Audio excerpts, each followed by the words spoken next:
नमस्कार दोस्तों, मैं आर.डी. यादव जाम मंत्रा चैनल पे आप सभी का स्वागत करता हूं। आशा करता हूं सभी लोग अच्छे होंगे और अपनी तैयारी अच्छी तरीके से कर रहे होंगे। दोस्तों, एंशिएंट हिस्ट्री का जो प्रीवियस ईयर क्वेश्चन की सीरीज चल रही है, आज उसमें नेक्स्ट सेट में कराने जा रहा हूं, सेट नंबर 5। इसके पहले 4 सेट हो चुका है। एक सेट और इसमें होगा, लास्ट सेट उसी में कंप्लीट हो जाएगा। इसके बाद देखते हैं मॉडर्न हिस्ट्री या मिडावल हिस्ट्री कोई एक स्टार्ट करेंगे। मॉडर्न हिस्ट्री का कुछ हो चुका है, तो 3-4 सेट आरती मैम ने करा रखा है, उसके आगे से कंटिन्यू कर सकते हैं। और इस सबको आप अच्छे से रिवीजन करते रहिए। पीएस एपीएस वाले अपना ध्यान देते रहें, पढ़ते रहें। क्वेश्चन कहीं न कहीं से इन्हीं सब में से आएगा, बहुत ज़्यादा परेशान होने की जरूरत नहीं कुछ एक्स्ट्रा पढ़ने की। तो पहला क्वेश्चन देखते हैं, अशोक किस वंश से संबंधित था? To which dynasty did Ashoka belong? तो अशोक किस वंश से संबंधित था? मौर्य वंश से। मौर्य वंश का संस्थापक कौन था? चंद्रगुप्त मौर्य। राजधानी कहाँ थी? पाटलिपुत्र।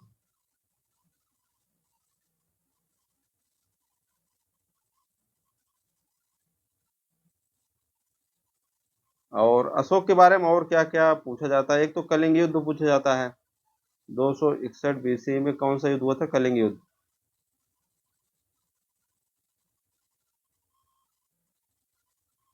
इसका वर्णन किस अभिलेख में है? 13वें अभिलेख में है। 13वें अभिलेख में इसका वर्णन है।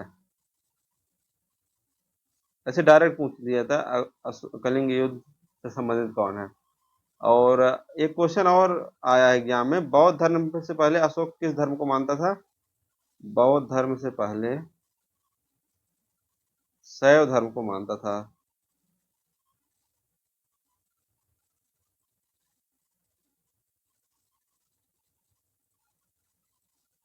बौद्ध धर्म किसके सहयोग से अपनाए थे? उपगुप्त के सहयोग से। उपगुप्त के सहयोग से बौद्ध धर्म अपनाए थे।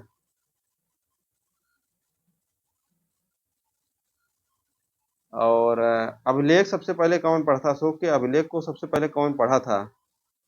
अभिलेख को सबसे पहले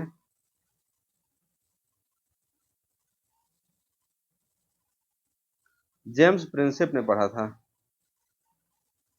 जेम्स प्रिंसेप।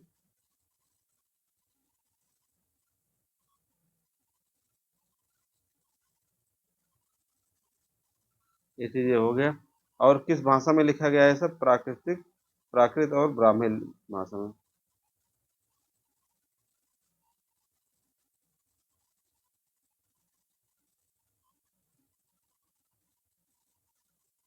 ये सब चीजें अशोक के बारे में है, याद रखिए। कुषाण वंश के संस्थापक कौन थे? कटफिस थे, कुजुल कटफिस। और उसका महान शासक कौन था? कनिष्क। गुप्त वंश के श्रीगुप्त, महान शासक चंद्रगुप्त हो गए, समुद्रगुप्त हो गए। वैदिक आर्यों का मुख्य भोजन क्या था? The staple food of the वैदिक आर्यन। तो मुख्य भोजन कौन सा था? दूध और इसके उत्पाद, मिल्क एंड इट्स प्रोडक्ट। किस अवधि काल में मनुष्य खाद्य संग्राहक से खाद्य उत्पादक बना? Man moved from food gathering to food producing in which period? तो नवपाषाण काल में खाद्य उत्पादक बन गया। उसके पहले पूरा पाषाण काल में क्या था? भोजन संग्रह करने वाला था। लेकिन नवपाषाण काल आते आते भोजन को उत्पादन भी करने लगे। प्राचीन भारत के लोग बर्मा को किस नाम से जानते थे? ये है सुवर्ण भूमि के नाम से। इसी को ब्रह्मा देश भी कहते थे पहले। ब्रह्मा देश।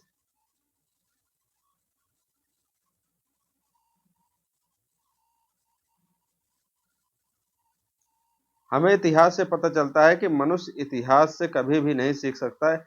इस कथन को किसने कहा है? एक दो कथन भी आया हुआ है एग्जाम में, तो इस कथन का आंसर हो जाएगा हेगल। अभी तक जो है 3 कथन आया हुआ है प्राचीन इतिहास में।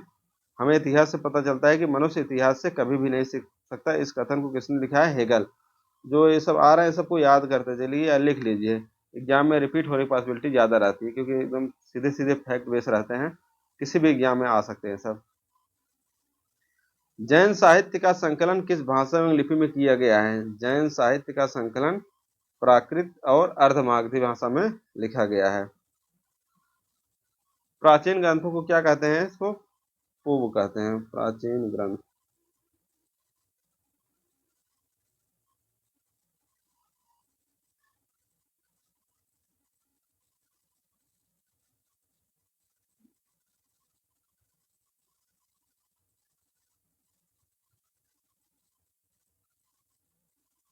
और जैन साहित्य को क्या कहा जाता है?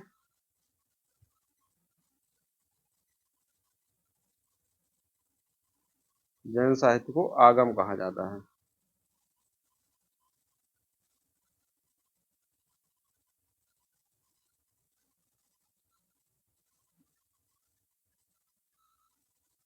जैन के बारे में कुछ चीजें मैं बताया था, कुछ पॉइंट है ऐसे ही आप याद रख लेंगे तो बेटर रहेगा। तो महाव्रत सिद्धांत इसी में है। स्यादवाद, ऐसे सिंपल आ जाएगा। स्यादवाद किससे संबंधित है? अणुव्रत,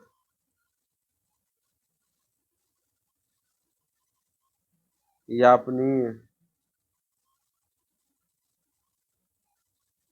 अनेकांतवाद,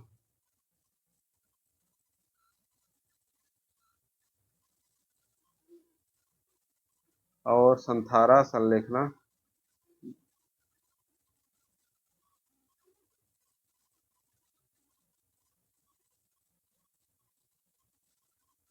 ये सब चीजें हैं। जैन के बारे में इतना याद रख लीजिए आप। ये सब एक सिंपल सिंपल आ जाएंगे क्वेश्चन, फिर वहां कंफ्यूजन होगा। सिंधु सभ्यता के लोगों का मुख्य व्यवसाय क्या था? इंपॉर्टेंट क्वेश्चन है। सिंधु सभ्यता, उसके बाद नगरीय सभ्यता हो चुकी थे। उसके बाद इनका व्यवसाय क्या हो गया था? कृषि। शिकार करना नहीं हो गया था, मुख्य कृषि। नगरीय सभ्यता होने से व्यवसाय कृषि हो चुका है। नगरीय सभ्यता।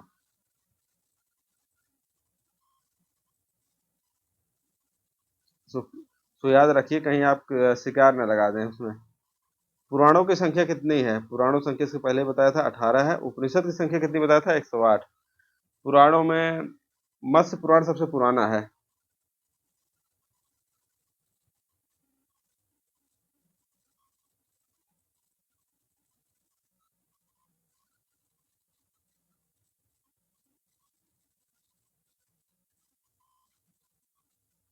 पुराणों के रचयिता कौन है?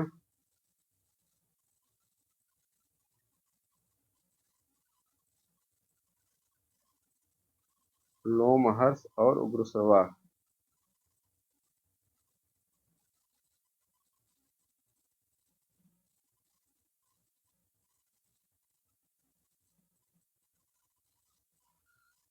एक क्वेश्चन आता है, विष्णु मौर्य वंश का उल्लेख किसमें है? विष्णु पुराण में।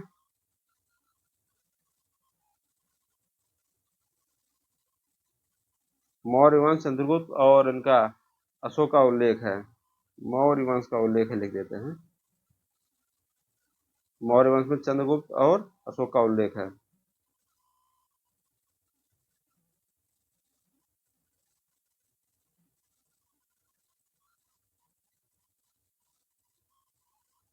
त्रिपिटक किस धर्म से संबंधित है? त्रिपिटक पहले बता चुका हूँ, बौद्ध धर्म से।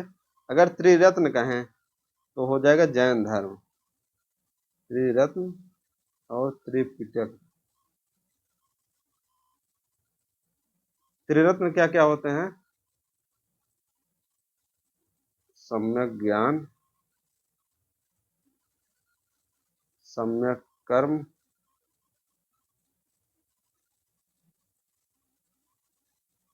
और सम्यक आचरण।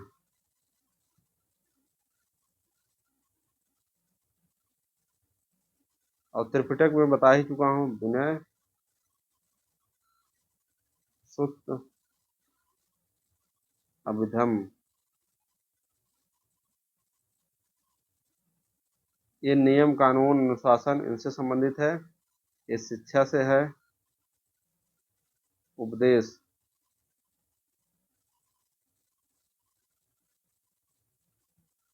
ये शिक्षा और दर्शन से संबंधित है। धार्मिक शिक्षा और दर्शन। और इसके रचयिता कौन कौन है ये तो नहीं आएगा। ऐसे राहुल भद्र हैं, आनंद हैं, ये तो नहीं आएगा। इससे बस इतना याद रख लीजिए, बहुत है।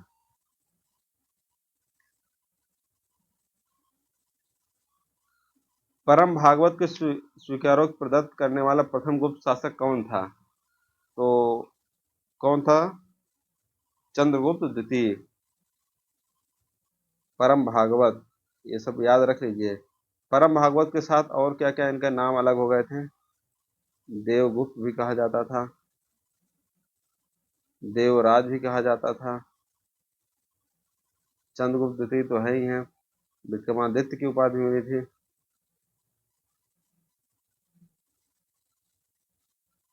समुद्रगुप्त क्या कहता है? प्रथम पृथ्वी पुत्र भी कहा जाता है इनको।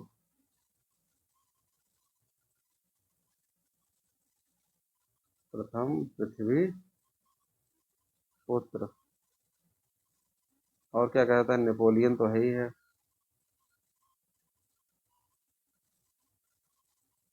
अश्वमेध यज्ञ करवाए थे। ऐसे एक एक पॉइंट याद रखेंगे तो याद हो जाएगा। अश्वमेध यज्ञ, बीड़ा वादक तो है ही है। प्रयाग प्रशस्ति पत्र इन्हीं के बारे में है।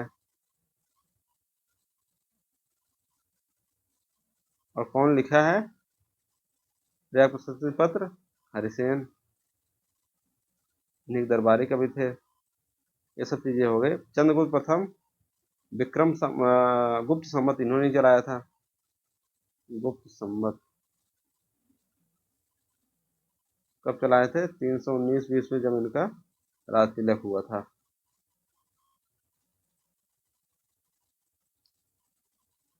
निम्न में से किसे विक्रमादित्य के रूप में जाना जाता है? अभी बता चुका हूं, चंद्रगुप्त द्वितीय को विक्रमादित्य के रूप में भी जाना जाता है।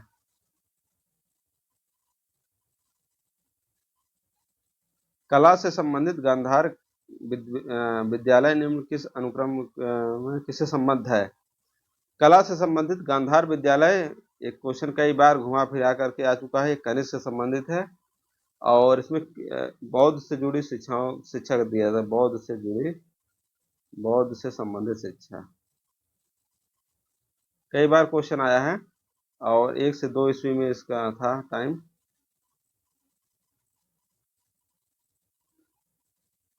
भगवान बुद्ध ने अंतिम सांस कहाँ लिया था? महापरिनिर्वाण कहाँ लिया था? ये कहाँ पे? कुशीनगर में है।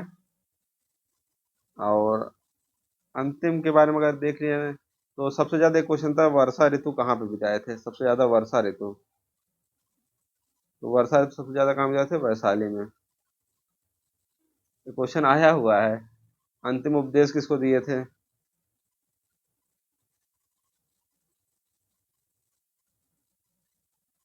सुभद्र को।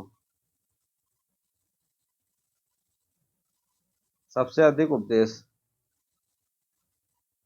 कहाँ पे दिए?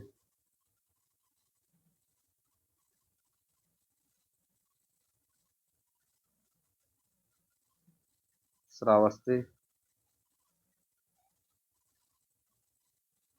सबसे अधिक आराम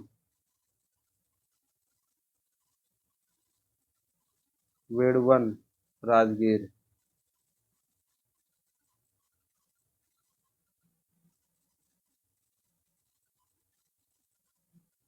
और क्या क्वेश्चन आ सकता है? प्रथम शिष्य कौन था?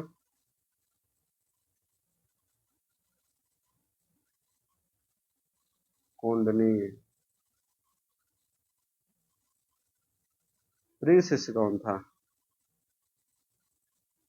ये सब चीजें ऐसी चीजें हैं कि आती ही रहती है एग्जाम में। हल्की हल्की चीजें हैं लेकिन स्किप कर जाती हैं। और गुरु पूछ लिया जाए, गुरु कौन थे? अलार कलाम, जो ध्यान वगैरह इनको सिखाए थे। ये सब चीजें हैं, इतना याद रख लीजिए, सफिशियंट है। निम्न अनुक्रम में किसने संस्कृत का व्याकरण किया था? संस्कृत व्याकरण कौशल की पढ़नी। और बुक का नाम क्या है? अष्टाध्यायी।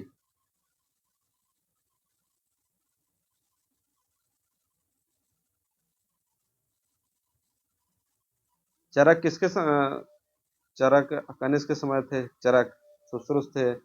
आर्यभट्ट चंद्रगुप्त द्वितीय के समय। कालिदास चंद्रगुप्त द्वितीय के समय। तो चीजें हैं, कई बार बता चुका हूँ। चरक संख्या लिखे हैं, सुश्रुत ने सुश्रुत संख्या लिखा है। और आर्यभट्ट के बारे में पहले ही कई बार बता चुका हूँ। पाई सिस्टम, जीरो, दशमलव, सूर्य सिद्धांत, तमाम चीजें हैं, इसको याद रखिए आप। भारतीय उपमहाद्वीप में कृषि का प्रथम प्रमाण कहाँ पाया गया था? तो कृषि का प्रथम प्रमाण कहाँ पाया गया था? मेहरगढ़ में।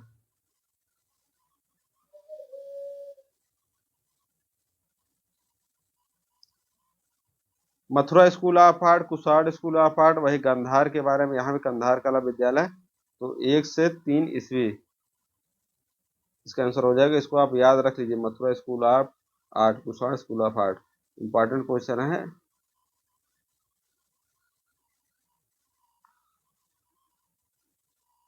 संपूर्ण इतिहास वर्ग संघर्ष का इतिहास, एक पहले आ चुका है कथन, वैसे ये भी है। संपूर्ण इतिहास वर्ग संघर्ष का इतिहास है, किसने कहा था? Karl Marx. कार्ल मार्क्स शायद साम्यवाद का जनक है, साम्यवाद के जनक।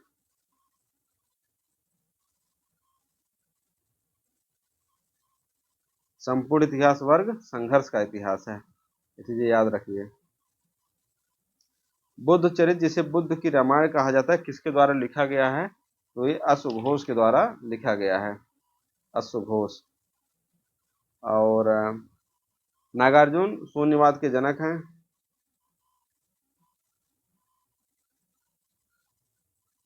वसुमित्र चौथी जो बौद्ध सभा हुई थी उसके थे। और वसुमित्र की एक रचयिता है पंच सिद्धांति, क्या? पंच सिद्धांति क्या?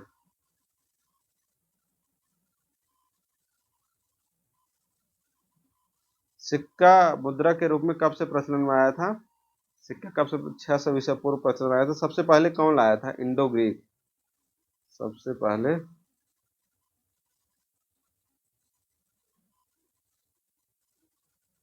Indo Greek. और सोना का सबसे पहले कौन लाया था? कनिष्क। कुषाण लिख दीजिए, कुषाण कुषाण वंश। सीसिया का सिक्का कौन लाया था? सातवाहन।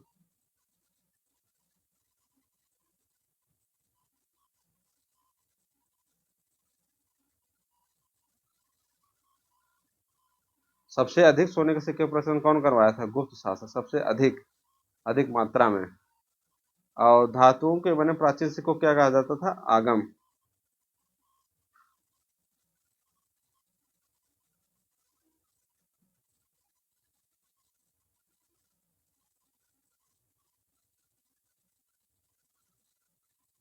आगम।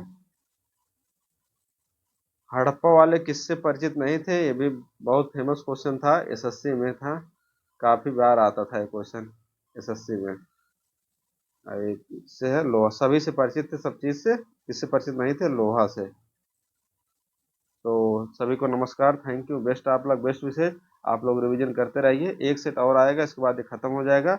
उसके बाद देखेंगे मॉडर्न हिस्ट्री या मध्यकालीन भारत स्टार्ट करेंगे। नमस्कार, बेस्ट आप लोग।